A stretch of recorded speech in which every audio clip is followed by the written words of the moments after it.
welcome back, ladies and gentlemen, into the Ravencourt EU League. Shout out to BRB Soaking and all the admins who do so much work behind the scenes to make sure that this tournament runs for us so smoothly, so perfectly. Big shout out to BRB Soaking for keeping me up to date with all the information when it comes to this upcoming game, so we could watch a little bit of that Dino interview. Once again, big shout out to Joy K as well. I don't know if anyone has her Twitter handle. If you want to post it in Discord, or if you want to post it into Twitch chat, that'd be much appreciated, just to give her a little bit of support as well. She's a fantastic interview. She's a wonderful human being as well. Got to hang out with her quite a bit in Germany. We are back into another best of 3 here for the Ravencourt. Final day of round robin action. Week 3, day 1. We've got Ultralisk versus Skogh. Really quickly, as we're getting into the bans, we'll talk about a couple other things here. I just want to remind you all that tomorrow, Sunday, September 10th, it is going to be the best of 5 double speed show match with, I believe, the Meta Madness draft style. And we will also be having ARAMs after that. So if you would like to join in, it's community ARAMs. You do not need to be a sub. I don't believe you need to be in the Discord. We're going to be on the EU server. If you'd like to join in, we're going to be having a bunch of custom lobbies for that. I believe probably, I think it's going to be run through the Ravencourt in-game chat channel. So make sure you have your EU account ready to go. We're going to do some ARAMs tomorrow. I'll be doing a little bit of casting. I'll also be playing in the game, so if you want to come beat me up tomorrow, you can do that as well. Excuse me, you can do that as well on the EU server. That'll be after the best of 5 show match, starting at the exact same time as normal, 9:30 a.m. PDT, noon 30 EDT, and 18:30 CEST. So let's get back into this, because we have a bit of a draft going on right now. We've got a couple bands at the top of the screen. We're in Meta Madness draft style, so here's that are picked and played or unavailable for future maps in this best of 3 series. Team Ultralisk on the left, Team Skogh on the right, excuse me. We've got a Genji Sylvanas to kick things off, as well as the Brightwing. The coin flip was won by Team Ultralisk. They opted in for first pick priority. Braxis Holdout and Dragonshire were banned out by Team Ultralisk. Sky Temple and Garden of Terror were banned out by Team Skogh, and as they had map pick priority, they're going to take us to Battlefield of Eternity. As a reminder, if you want to take a look at the bracket, use exclamation bracket. Imagine if I was muted during all of this. You can use exclamation bracket to find out all the information when it comes to the Liquipedia for the round robin, the current rankings, as well as the playoff bracket. That is being updated as the games go on today. When we're done with our final best of 3 today, which is the map after this, or the series after this, Ultralisk versus Madara, we will then look at the bracket, and we'll look at the playoffs. All of the playoffs will be starting on September 16th, 17th, 23rd, and the grand finals on the 24th of September. The grand finals is an unweighted best of 7.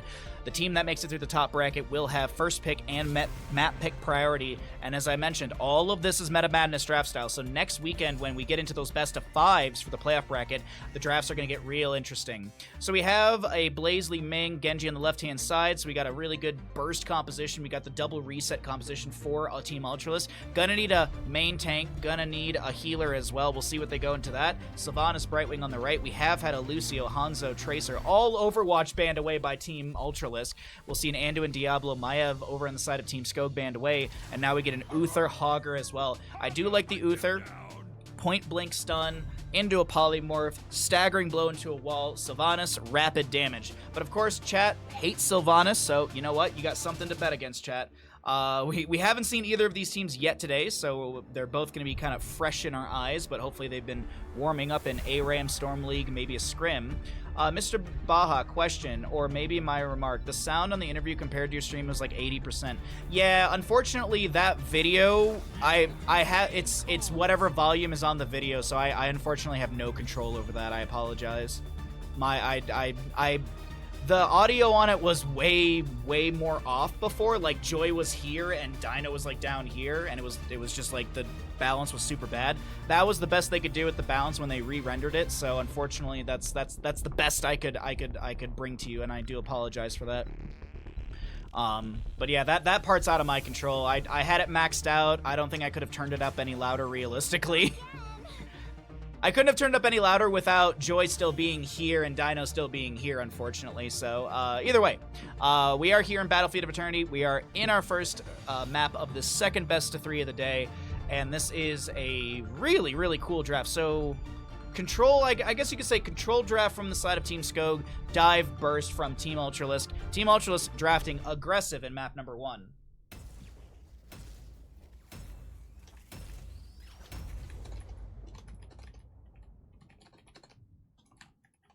All right, which team wins Battlefield of Eternity? Team Ultralisk or Team Skogh. All right, I will, as always, start the prediction once we get into the game. I'll leave a few seconds as we do have a delay, so that way maybe things can catch up.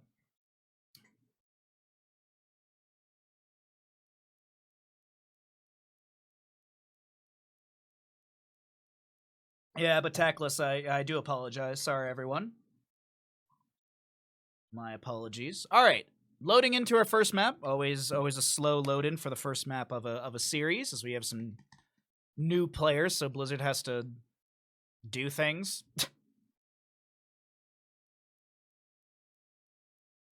All right, there's the load in. All right, we'll start the prediction once I introduce the teams. Let's go ahead and get on into it. Map number 1 of our second best of 3 of the day. We got Team Skogh on the right-hand side with said leader on the Uther, Bish to play a Sylvanas. We've got a High Wraith on that Hogger. We'll see a Chromie to be played by Gaff and Hunter Orc on the Brightwing. To the west of the map, we are looking at Team Ultralisk, Darkmok with a Blaze. Karazim to be played by Shelvin. Yep, Shelvin, I think I said it right. Ultralisk on a Genji. Leeming to be played by Nano, and Death Knight, I believe, yeah, Death Knight should be playing the Joanna. Yes, as they are wiggling, we can see their names. So, we're loaded in. There's the 2 minutes. Get your gambles in. As we can see all the level 1s, and you can see the first little engagement. No, I appreciate it, Tactless. I appreciate it. I definitely could hear it in my own headphones as well that it was low. And I was trying to think of things I could do, but I was just like, you know what? It's a short little interview while we're waiting for the next best of 3 to start up. I'm sure Twitch chat can deal with a little audio difference, but yeah. If they do these in the future, I don't know, maybe I'll try and set something up ahead of time. Maybe I'll like download the video and maybe try and edit the audio a little bit my end. Darkmok will go down. First blood in favor of the side of Team Skogh. Team Skogh gets first blood, and as a reminder, there is a Sylvanas in this game, by the way. Something, Sylvanas always lose in Ravencourt.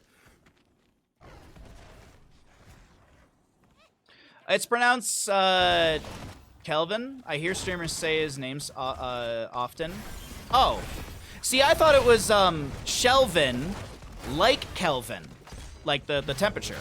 I was always taught it's Shelvin, and it's pronounced similar to Kelvin. But I never know. I mean, there's so many Heroes of Storm players where I cast them, and I get different accounts of how to pronounce their name, and then I'll actually have the player in my channel, and they'll be like, yeah, no one's actually pronouncing it right, ever.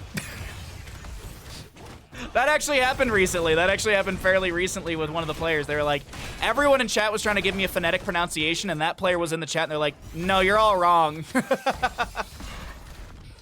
What's up, Reef Diver? How's your day going? Oh, either way, we've got some camps in the top and the bottom. We have a mass rotation into the bottom lane. Darkmok with a Twin Flame onto the fort front gate here as some shield glares through as well from Joanna.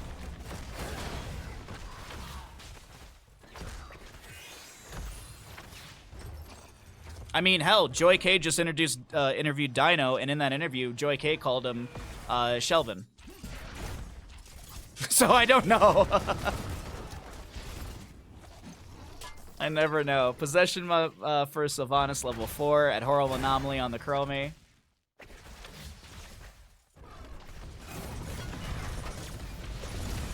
Could be the case. No, exactly.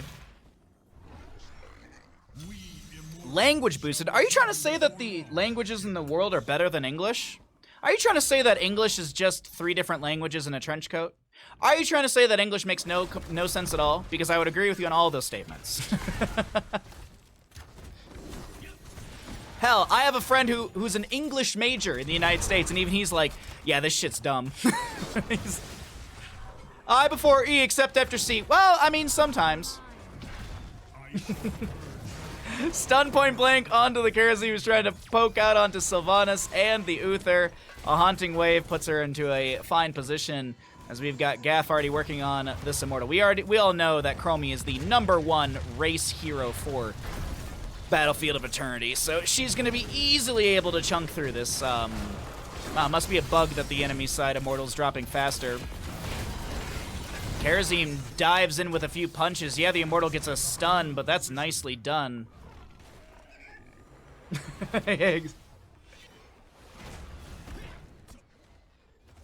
I mean, if you're a scientist, the proper temperature reading is Kelvin. And if you're a fan of, I was gonna make a Calvin and Hobbes joke, but I got nothing going on there. Anyways, the race will go through, and it is gonna be onto the side of Team Ultralisk. First Immortal Ilarian to go into top, bottom, top. Yeah, top has less damage onto it. A little bit of a well tap from a few of our players on the blue side, and we will have this Immortal coming through. 7 talent tier just about here for both sides. It is going to be a Subdue Joanna level 4. No Subdone just yet. And Sylvanas activates Black Arrows in bottom lane. I'm trying to remember, sorry, I was thinking back to the draft. I was trying to remember if there was a Hanzo ban, and I do believe there was a Hanzo ban. Whoa, the dive onto Darkmok. And Sylvanas finds the kill. Oh, no, Reef Diver. Yeah, that is true. Yeah. Though I will say this. What is it? Counting in fives? Like 555, 555, 5,555 in German is insane. I did see a video somewhere about someone pronouncing variations of 5 numbers in German, and it's just like, huh? Well, top lane fort will go down in favor of Team Ultralisk. We have Team Skogh looking for some consolation pressure or prizing in the bottom lane. Staggering blow into Death Knight, but they're going to keep stepping in. Death Knight's doing... Oh, hold on. Death Knight's taking a whole handful of damage, and Sylvanas will be able to apply enough for a kill. We have our Kharazim on the right-hand side. Kelvin doing their best. And, oh! Whoa! I'm sorry. Sylvanas loses every game. What? Team kill! I mean, it's early for me to say, and I probably just caster curse them. But that is a team kill, a domination into the members of Team Skogh. That's barely different from English. Yeah, but in English it sounds normal to me, Fish. Come on now.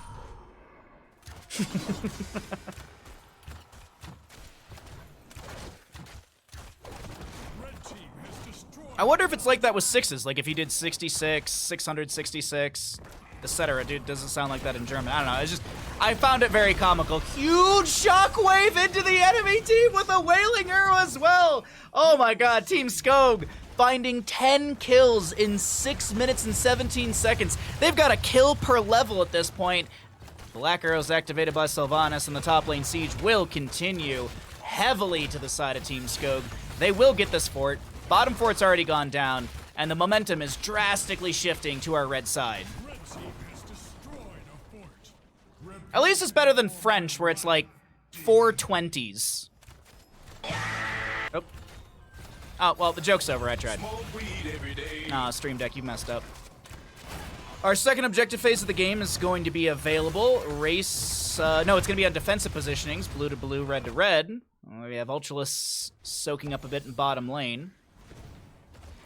I don't know if I cycled through the other numbers or not, so let's do that. Wave of Force, Li Ming, 7-sided strike, Bless Shield, Bunker, Blaze, and an X-Strike Genji. Meanwhile, on the opposing side, we saw the Shockwave, the Wailing Arrow, Slowing Stance for Chromie, Divine Shield for Uther, and Blink Heals for the Brightwing. A little bit of fight here. It's 10 to 11 in our levels. Even talent tiers. That's a fantastic staggering blow into a Shockwave. Kharazim. No, how did Joanna... Must have been an Iron Skin activated. I feel like I didn't see a whole lot of stunnage onto the Joanna, but she will tap well and work her way back into the fight. Only Wave of Force has been used on the enemy side, or I guess on the blue side. There's the Wailing Arrow back out from Team Skogh as that just came off a cooldown. We've got a Swift Strike in for Genji, Bless Shield for the Joanna, the Divine Shield applied to, I believe, Brightwing. Hunter Orc with the Phase Shift onto Skogh, and that'll be a nice bolster in HP. The objective facing still hasn't gone to the halfway mark, as we do have a lot of low blue health bars. Seems like Team Skogh want to chase this down. Ultralisk jumps in with a cybernetic agility and cannot get any pressure to slow down a kill into Joanna. She does fall, and we get into this objective phase halfway point.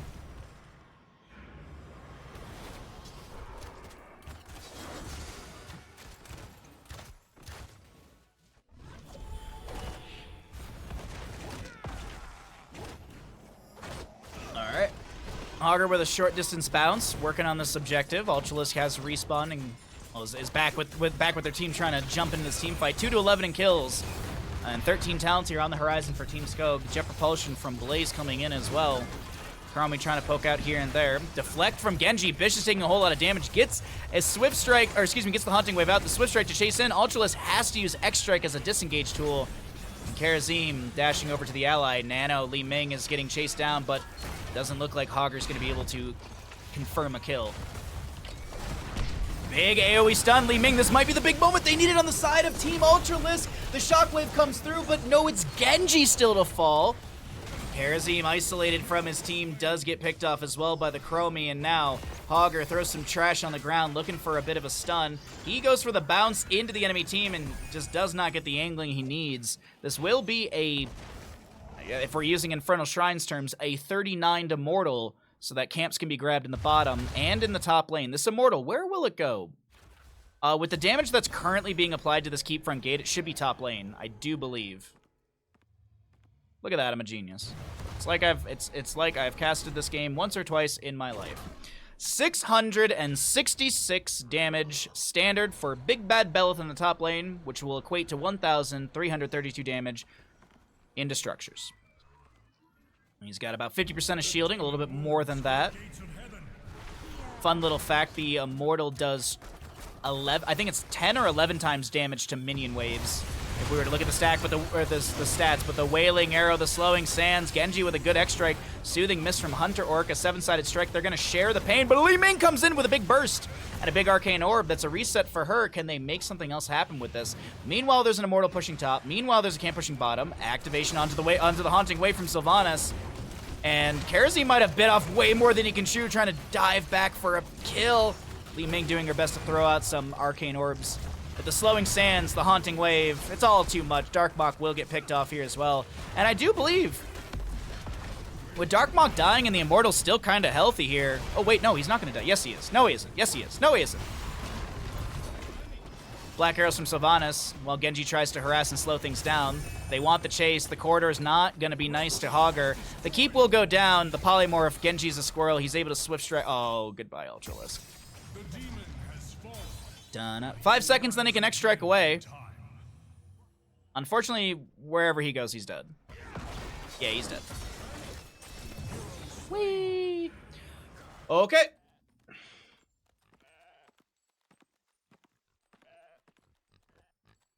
You can still add two more buffaloes to the sentence to be grammatically correct sentence. English is just silly sometimes. No, English is silly, period. It's always silly. It's always dumb.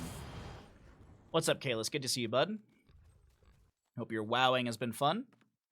9 seconds on the Genji here to respawn. It is 3 to 15 in kills. You can actually see, oops, that's the wrong button. We can go ahead and see the experience differences and stuff right now. There's roughly like 6K difference in just the heroic experience. Mercenaries is about 700. Minions is actually favoring the side of Team Ultras by about 2,000. Passive, though, is 2,000 over to the side of Team Skogh. You can see that structural advantage by 1,200. So we've got about an 8,000 experience difference between these two teams, and that's yielding a level and a half and that 16 talent here. Whoa, Nano has to blink away. Invade onto the camp, and what are they going to do? They're down 16s. They haven't been winning many team fights. This is just, I feel like you just have to give this. But they're going to do their best to poke and prod and try and push back the enemy. The healing from Uther and Brightwing is pretty good at this time. Uther with a stun onto the Karazim. X-Strike from Genji. There's a Bless Shield out from the Joanna. Meanwhile, Genji, Li Ming will fall. Bish on the left-hand side got that kill onto Li Ming. Almost takes down the Joanna. They will still be working on this camp. Karazim jumps in here. Shield Glare from the Joanna as well. Haunting Wave does not get reactivated, but a Blaze, who's so far split from the team, will fall, and a goes over to the side of Team Skogh. Are they going to ignore objective? No, they send Gaff to go work on the race. As I wasn't joking at the start of the game chat, Chromie is the best racer in Heroes of the Storm when it comes to the Immortal phase. Black Arrow's activated. They're going to confirm the keep in the bottom lane. They're not going core. They just want to confirm the second structure so that this way the Immortal will be threatening onto the core directly rather than having to go through one more structure. Will they be able to save this keep? Not with this many minions and stuff around. So that will be keep in bottom lane going down. All structures have fallen on the side of Team Ultras. Actually, that's not true. There still is one structure remaining. One structure still remains. Blue team's core is under attack. What even is that word? Oh, it's a Dutch word. That's why. Oh, the Dutch. Yeah, but I bet it sounds cool. Alright, no 16 talent here on the side of Team Ultralisk, and here comes a fight over. Oh, Skogh is taking so much damage! Extract, they're trying to take down Uther. They just can't do it! The double stun into Karasim. Oh my god, no way, they still get the kill! Uther will finally fall. There's no level 20 for redemption, but this is the chase down onto Ultralisk, Nano, and Death Knight. Yeah, that's a dead Genji.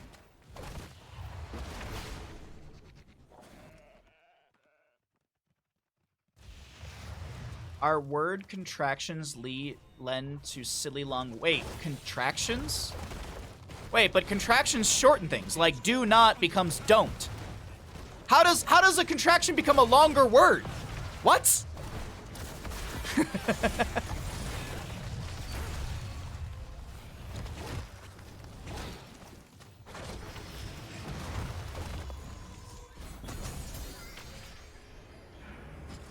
Hogger's just throwing out some trash here. Blaze does not get the jet propulsion. It is 16 talents, or I guess 16 talent tier for the side of Team Ultralisk. It's a 2-level difference, maybe even 3 levels in a moment, as there's a wave in top lane to still be grabbed. Once again, we like to check the Bell stats, so let's go ahead and do that and show you on the left-hand side of the screen. 802 standard damage, 1,604 damage into structures, and for funsies, if you're wondering, 8,822 damage into minions. Alright, let's pull away Bella's stats as the fight breaks out. Uther pops Divine Shield onto himself. There's a Hogger shockwave through a few enemies. Joanna's so very low, trying to back away. The cleansing dashes from Karasim are pretty good. X-Strike from Genji, trying to get into the backline. Swift Strike through. Maybe Sylvanas goes down, but it's Karasim to fall here. The Haunting Wave reactivated to chase onto Joanna. Death Knight trying to back away. We do have Genji on the top right off of our screen. Will be falling. Wailing Arrow into the Joanna. She's isolated. The Arcane Flare doesn't find the hit from Hunter Orc, but still, Right Wing and friends able to get this quadra kill. Immortal's already on core. They get a few extra kills. Is Death Knight gonna go out and sacrifice to join the allies? Yes, Death Knight will sacrifice their body for the... No, it's not a key team kill. Map number 1 for our second best of 3 of the day. We'll go over the side of Team Skogh. I think you mean composition. Who, me? I used the wrong term. It didn't, multiple words get pasted together into a single word. Oh, okay. Yeah, because, yeah, like a contraction would be like, they are, so you'd contract it to there. Or do not is don't. That's a contraction. Unless I have it wrong, but I'm pretty sure that's what it is. It's not math, but I still don't know English well. Spoken for 31 years of my life. Maybe 31 and a half years of my life. Still don't know it very good. Welcome back, ladies and gentlemen. Math aside, English, we'll probably still talk about the craziness of English. We are here in... Jesus, I can't hold things. We are here in map number 2. We're going to Tomb of the Spider Queen. Let me go ahead and update you all as to how we got here. The coin flip initially was won by Team Ultralisk. They opted for first pick for that first map. Team Skogh banned out Sky Temple, Garden of Terror. Braxis Holdout and Dragon Shower were banned out by Team Ultralisk. The first map chosen by Team Skogh was Battlefield of Eternity. They did win that map, and as the losing side, Team Ultralisk opted for first pick priority, so this means that Team Skogh has taken us to Tomb of the Spider Queen for map number 2, and we'll see who's going to be able to take this map. Let's, sorry, my notes on this map are just so, my notes today are just so all over the place. So it's Team Skogh, and it's Tomb, and we'll see who's actually going to win this one. Alrighty. As a reminder, this is the Meta Madness style of draft, so heroes that are picked and played are unavailable for future maps in this best of 3. When we get into our third and final best of 3 of the day for the round robin phase, it'll be Ultralisk versus Team Madara, and we'll reset the pool of heroes. Of course, there's bans at the top of the screen. Those don't pertain to that pool. So only the 10 heroes that were played in the previous map. So Li Ming, Genji, Sylvanas, Blaze, all of those heroes are unavailable in map number 2 and 3 of this best of 3. And as I mentioned before, this is the last day of the round robin phase. Tomorrow, there will still be games and some fun to be had. There will also be no delay on stream tomorrow. Tomorrow, we're doing a best of 5 show match. It's at 2x speed, so it's double speed Heroes of the Storm on, I'm assuming, I'm gonna guess they're gonna swap between Cursed Hollow and Volskaya, I would guess. Because those are the maps that have the sandbox controls. And then after that show match, we're going to be doing community ARAMs. You are all welcome to join. You do not need to be a sub. You do not need to be a player. You just need to have a Heroes of the Storm account, and it's going to be on the EU server. I will be doing a little bit of casting. I will be doing a little bit of playing, so if you want to come beat me up in ARAMs tomorrow, be sure to come by. I am not embarrassed by my skill. I am not. There's so many more talented players out there. I would honestly be happy to have Hazuabs just destroy me in ARAMs. I would just be, it would be an honor. But either way, that'll be tomorrow. But right now, we're in our second best of 3 of the day, second map. Could be a 2-0 if Team Skogh get the draft that they want, and they can find a way to break down the core of Team Ultralisk. But of course, it's a best of 3. It's anyone's game. We could see a rally, a potential reverse sweep, as we start things out with a Maiev Anduin on the right-hand side, a Hanzo Deckard Sergeant Hammer. That is a big start. A lot of control, lot of poke. We'll see how they're going to play, see how Team Ultras will play. Actually, I would love to see a Garrosh ban here. I think a Garrosh ban would be really, really nice since Garrosh has control around Sergeant Hammer. You could also look at a Yrel ban as well for the solo lane, and Yrel's Righteous Hammer is also good control around Sergeant Hammer. So I think a Garrosh or a Yrel ban, unless they plan to take it, are really, really good, and there you go. Oh, you mean in game? I mean Tessa, same. I feel like I'm the only weirdo who like diagramming sentences. It turns sentences into a hierarchical tree of representation. No, Mortastic, you make a good point. It's just I don't. I don't. I love playing in high skill lobbies. I can play competitively enough to enable them if they do target a lot. Yeah, that's exactly it, Ninja. Except I am the latter half. My own bad, I get targeted a lot for my own bad play and positioning. Watch me tomorrow get all melee assassins and ARAMs, and I have to step up as with my 200 ping. That'll be my excuse anytime I die, just 200 ping. That's all I'm gonna type into chat. It's just my ping at that current moment. Maiev Anduin and Muradin will be grafted with a Leoric as well. All right, we have a fairly, like, this is actually a lot of control coming out from Team Skogh. Though their wave clear is not the best. Like, I would really like to see some sort of powerful mage for the side of Team Skogh. I'm very partial to Gul'dan. I think Gul'dan, especially on a map like Tomb of the Spider Queen, is really strong. Wave clear's fast. You've got Horrify for for boss control. I actually think a Gul'dan would be really good for Team Skogh if they go into it. Without a frontline, because it would exactly, Ninja, exactly. That is, it's gonna be like, all right, Bahamut, frontline thrall, go get him. Granted, of course, he's a bruiser, but he's an assassin. I mean, they're all kind of flexes, kind of like Blaze. Last pick, as I said, I'd really like to see a mage for the side of Team Skogh. I think like a Gul'dan would be super good for this draft. Oh my god, it's like I know how to look at compositions from time to time. Nicely done. Nicely drafted from both sides. I do think the Sergeant Hammer composition is going to be difficult to step into, but of course they've got this Gul'dan to constantly poke at her. And I wonder if this will be echoed corruption. Like, Fell Flame is really nice. We saw it earlier today on Brax's Holdout in a different best of 3. But Echo Corruption could be good. I know a lot of EU players in the past used to go Drain build, Life Funnel build on this map. So we'll see if that's the case. I am going to go ahead while this is loading in, get us a prediction wrote up. And while we're waiting, hold on, I can't type and talk at the same time. My brain just can't do these two things. Which team wins Tomb of the Spider Queen?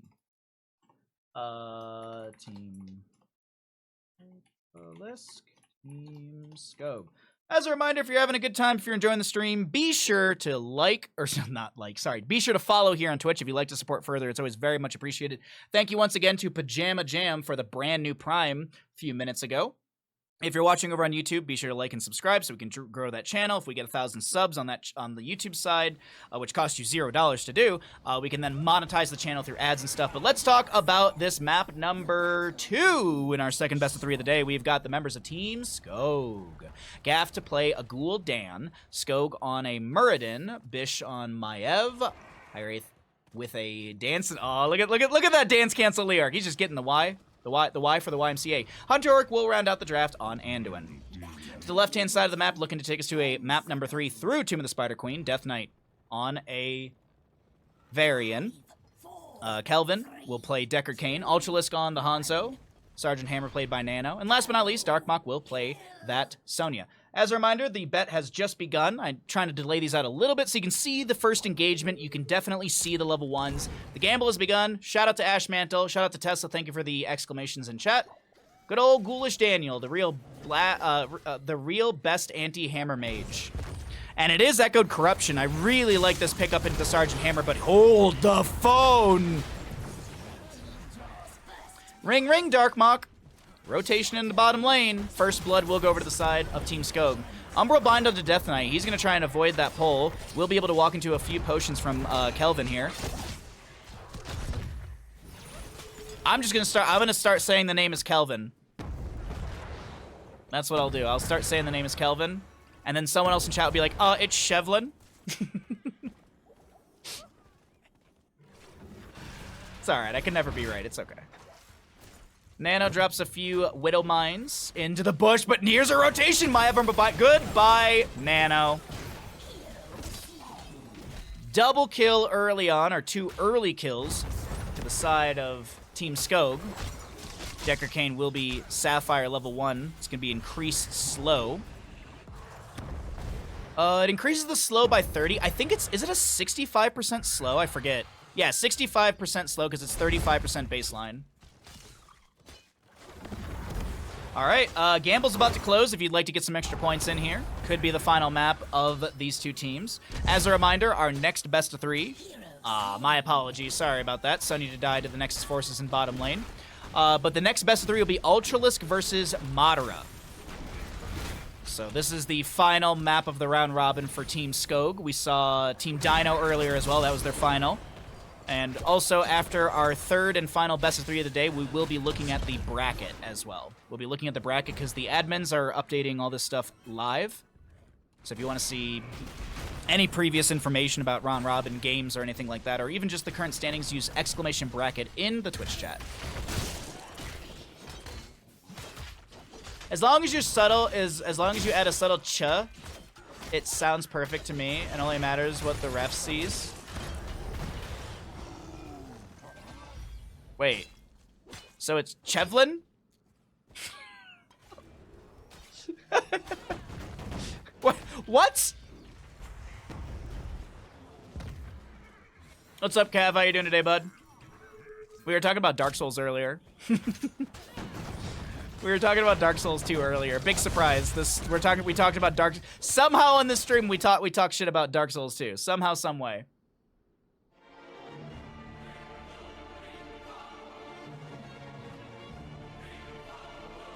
No. Yes. No.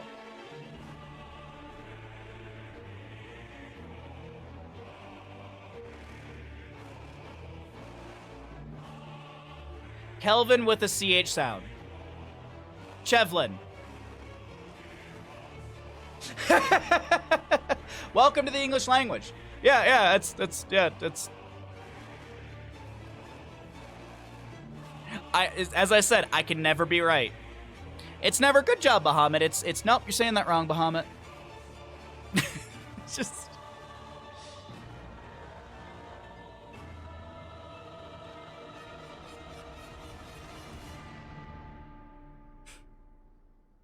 I'm done. I give up. All right, we have... I don't know what the pause is for. They're just memeing around in the pause, so we don't have really a reason. You were right. No, I'm never right. Never right. I'm never right. Ready? All right, we got some readies coming out. By the way, it's going to be Paralyzing Rage for Leoric level 4. Potion Shielding, Taunt Varian. Okay, nothing crazy to note. Consume Soul. The countdown's in. We're back in the map.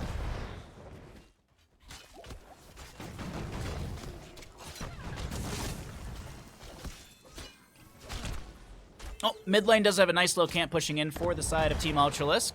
We'll see if they're able to pressure further. It is going to also be Siege Tactics level 4 for Sergeant Hammer.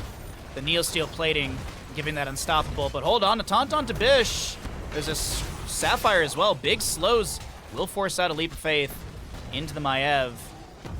Meanwhile, this camp is cleared out from a safe range in front of the fort front gate that has not fallen it hasn't fallen yet, but still some tangible damage has been achieved by Team Ultralisk.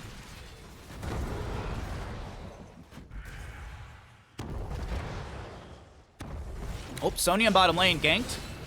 We see an assist ping. Hanzo's on his way down as well. Darkmok being drained a little bit. Stormbolt into Hanzo, and was it all a bait overall? No, it's going to be a huge rotation onto Leoric. The taunt will be there from Varian as well. Darkmok low, so is Ultralisk, and that's a pull onto Decker Kane. The old man will be sent to the retirement home. Decker Kane might be joining in, but no, he's fine for the time being.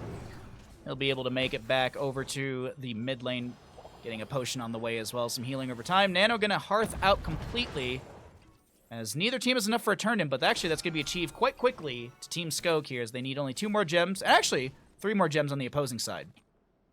So both teams 3 to 2 gems away from available Webweaver summon. Naisha's Memento level 1 will allow this camp to be cleared out a little bit faster from Maiev. We'll have the Echoed Corruption level 1 for Gul'dan. He'll have the Hunger for Power at level 7, fairly common with this build. Reduce the incoming healing, but you're also going to give yourself some spell power. Little Leap of Faith onto Gaff, 75-second cooldown into that one. I always forget, is it 70 or 75? I always mix this up. It's 70 seconds, not 75. Just remember, it's closer to 69. There you go. Step up, toss out a Chastise. And that's just about that. Meanwhile, back into bottom lane once again. The rotation onto Darkmok from... I guess, not really from just Maiev, but... a little bit of poke here and there onto the solo lane, and this fort front gate has been eradicated. We've got some siege giants rocketing in through bottom lane. Fight in mid lane, though, is about to break out. Ultralisk forced to tap well. The damage over time, Gul'dan is huge. Skogh comes in with an attempt dwarf toss hammer, or excuse me, Stormbolt, and can't find a kill. Let's cycle through the other numbers, get an idea of what the damage, healing, and experience does look like in map number 2 of our second best of 3 of the day. Death Knights face checks a bush. Drain Hope, Umbral Bind, a lot applied to him. Leoric with the Wraith walk through. Did Leoric think he had Ominous Wraith? Leo did the thing that he did like a Wraith walk through the enemy, like he did a little figure 8. I'm like, are you trying to reduce the damage? Or maybe he was looking for a potential, like, oh, I'll Wraith walk, and then if Varian tries to back away, I'll pop in and body block. Maybe it was a setup for body blocking. I don't think these players are confused with what level they're on. They're pretty talented players, if I do say so myself. Darkmok doing their best to spin through the pain, but the slams, the jams is not enough. That's a lot of gems to be lost. 5, 10, 15, 16 gems will be on the ground. And those will be out. Horrify from Gul'dan pushes back the Hanzo and Varian. Gaff was getting a little bit low.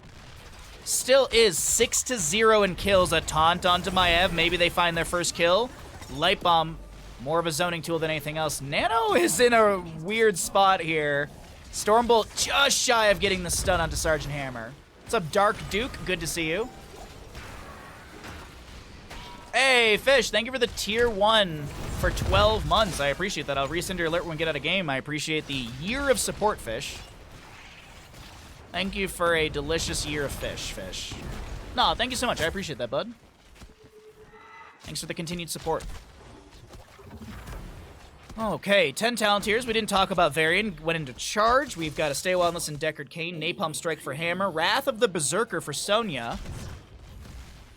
And a Napalm Strike on the Sergeant Hammer. Containment Disc from Maiev. Man, since, yeah, that 1.5 silence afterwards is really nice. But also the cooldown on Containment Disc, only 40 seconds, which is extremely nice to have during elongated team fights. Elongated? Elongated. Elongated is probably something stupid with Tesla. Little delay on the camp here for mid lane. Leoric is going to finish out bottom siege giants fairly soon. And the clutch will be filled for Team Ultralisk. Alright, what can Team Ultralisk do? They've got a great siege composition with the Sergeant Hammer. I'd like to see them full 5 push in top lane. Sonya kind of floating between. Maybe looking for a spear. Pops Wrath of Berserker, immediately gets a slam into Skogh. Bit of a fight between the two. Leorc looking for a Drain Hope. Darkmok taking a whole heckload of damage. Big Entomb onto 2. The Light Bomb on the side. Burn it. Dwarf tosses in, and they get the kill onto Sonya. Now they're going to follow that up onto Death Knight if they can. Varian, with his level 10 charge, is able to go to his allies, but Skogh is still chasing things down. The taunt is activated. Skogh with the Dwarf toss in. Maiev will fall. Nexus Forces get that kill, but I do believe Hanzo assisted with a Dragon's Arrow.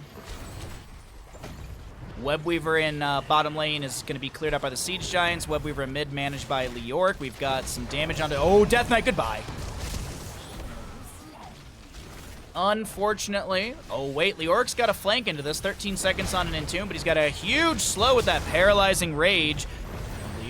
Decker Kane drops a stay a while and listen, and that's the end of the engagement. But one thing to note, it's enough gems for a red Webweaver turn-in 5 seconds, as the clutch will open back up. A little bit of a cooldown from when the Webweaver phase does end.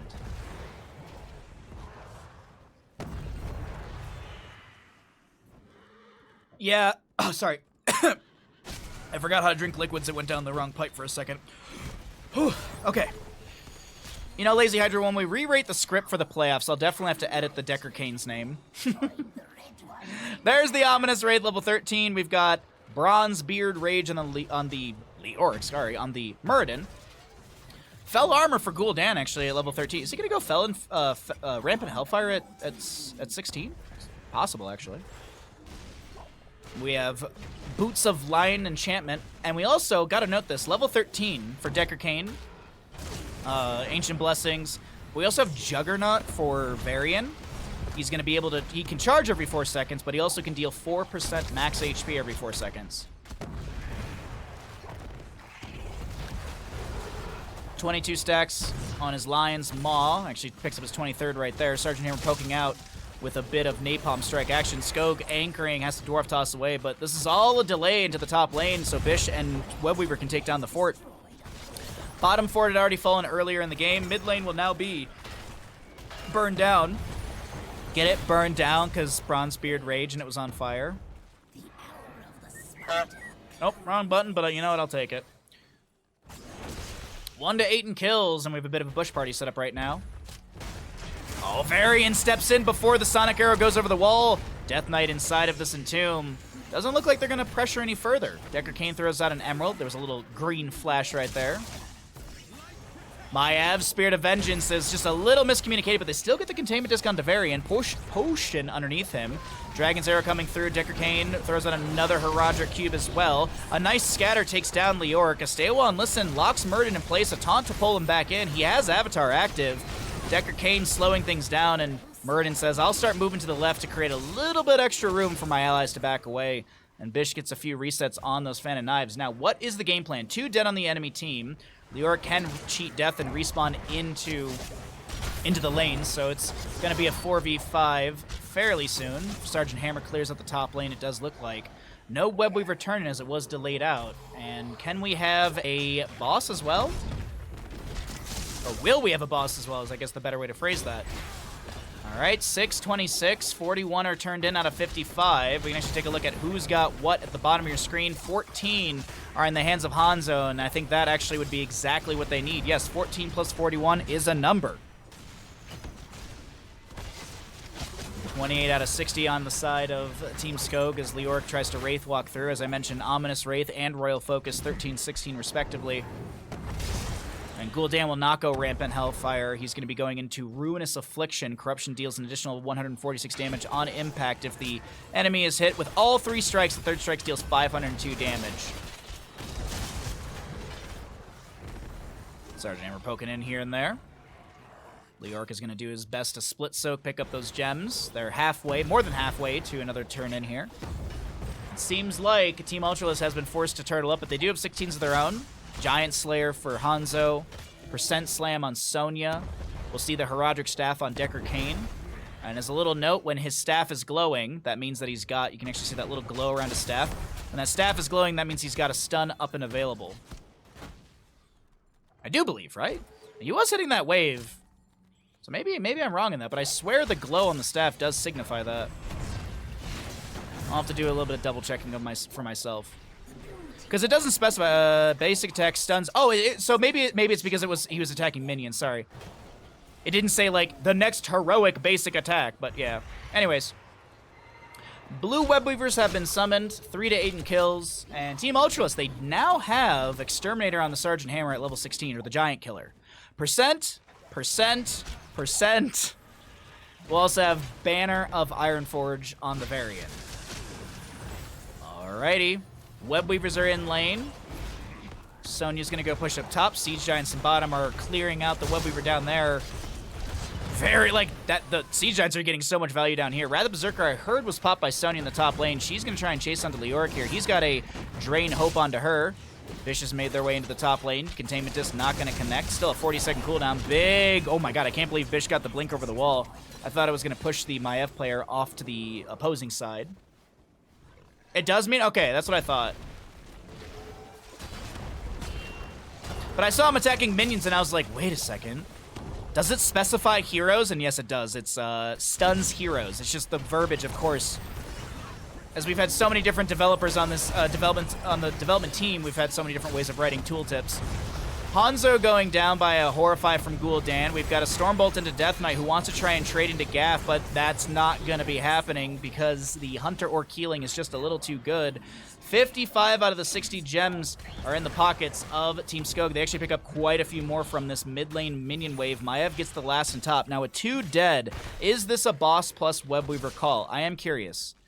Camps are minutes away. Two minutes on the right, minute and a half on the left, minute on the bottom lane, and yeah, so they're going to start turning in a couple gems here and there. Gul'dan Horrify up in 42 seconds, but as I mentioned, without Hanzo, without Varian, this is going to be Team Skogh with a boss plus a Web Weaver assumed. Muradin's got 16 currently, and I do believe they need every single gem. Just about every single gem. Alright, they're going to delay out the boss a little bit here. Try and get the Web Weaver turn in synergy. Hanzo may show in lane. There's the Sonic Arrow. That might be the moment that Leoric's like, oh, no, he's still going to hold off. Dwarf launch onto Hanzo. Max range will connect with a Stormbolt. The Light Bomb to follow up onto Death Knight underneath. Or actually afterwards. Sonya pops Wrath of Berserker. Boss is still not picked up, by the way. Rewind onto Muradin. Lands the Stormbolt into Decker Kane. And Entomb from Leoric with the Buried Alive. A Horrify haunt Gul'dan. I'm sorry, have they forgotten about the boss? Big stay while on listen attempted, but I think it was stunned out. Yeah, it's on 10 seconds. Decker Kane flushed down the drain. He's going to be heading to the retirement home, and down to 20 talents here. They take this fight, and Team Ultralisk, that's a boss plus for top. They're not even going to go Web Weaver. They're like, we're going to sidewall and we're going to go core.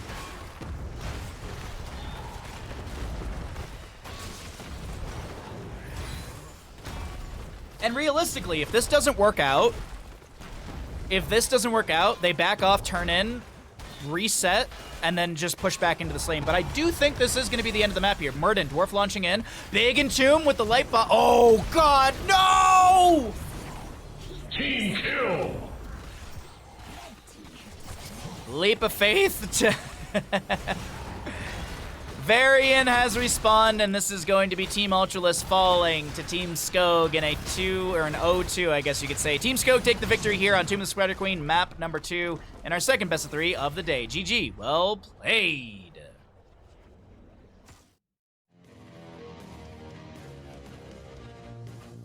Thank you again, Fish.